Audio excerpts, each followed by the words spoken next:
how did you get started in becoming an entrepreneur? Gosh, I was a lawyer and I am still a lawyer. So I practiced law for several years. And when I was working in a particular law firm, I discovered that I did not have the freedom to fully be myself. That was one. I didn't own my own time. That was two.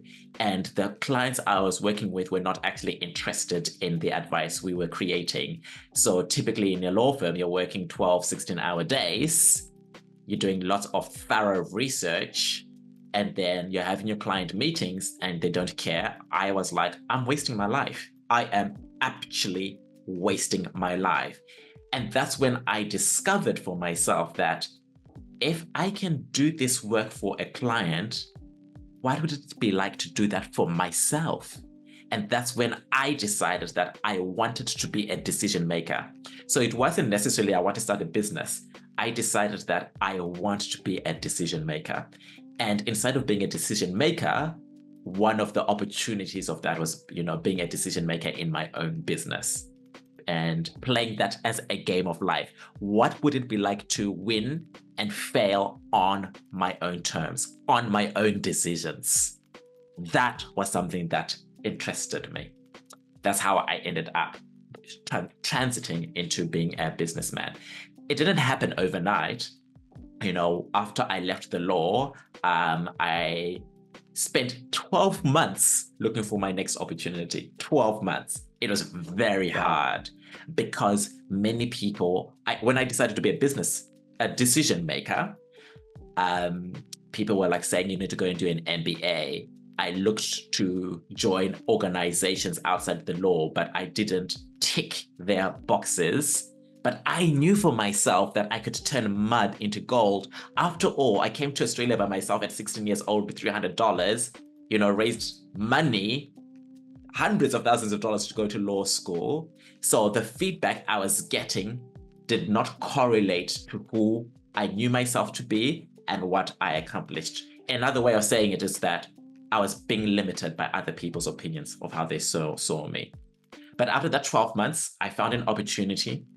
I joined a startup, an educational startup, and that was amazing because I was employee number 4, and in 2 years, we grew it into a multinational organization, and I was their director of corporate affairs and their general counsel, creating deals in Australia, setting up their offices in America, Canada, Mauritius, the UK. And so I started learning what it is like to be a business person. But I was working for a family, a very wealthy family that could throw money at any problem that came along. So when I decided to become my own decision maker, my own business, I didn't have the skills. So I had to start from zero, but I didn't know that then. That's incredible. I actually had no idea that you joined a startup. And yes. Being the 4th employee, tell me what that was like. Like what we hear today is from startups, it's very intense. You might have to work long hours, minimal pay, and like sometimes you have bad interactions with the co-founders or other staff, but there's also high reward in some cases. So I'd love to hear what was that process like when you joined the startup and up until when you left.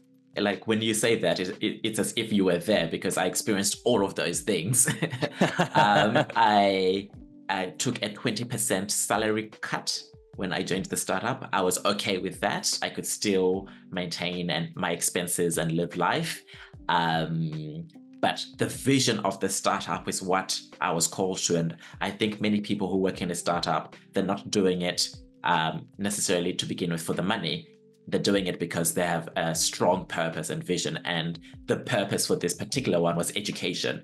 We were interviewing global leaders all around the world, presidents, prime ministers, CEOs of Fortune 500 companies, Nobel Prize winners, all around the world. And I was part of that and creating leadership and management courses to be distributed in TAFEs universities all around the world. So It doesn't get more exciting than that. Nah, that's amazing. Yeah. And so when I joined the startup, I said to the co-founder that if I was to join him, I wanted to learn how to be an entrepreneur. So imagine this, I'm an African migrant. I came from Zimbabwe to Australia, and we still on the African continent deal with lots of the consequences of colonization. And so for me, having this education and a skill set and this opportunity was my opportunity to discover creating generational wealth. That's also one of the opportunities I saw in all of this for myself. So I was like, I don't have the skills. I've never had the opportunities. White corporate Australia was saying that I didn't tick their boxes, but yet I'd accomplished so much in my life already as a 27-year-old. So, joining a startup was a no-brainer, because then I'm meeting people. I was meeting my tribe, people with no limits, people who were like, it doesn't matter who you are, what your background is, where you've come from, what your sexuality is. If you're here to work and bring this vision to life, let's go.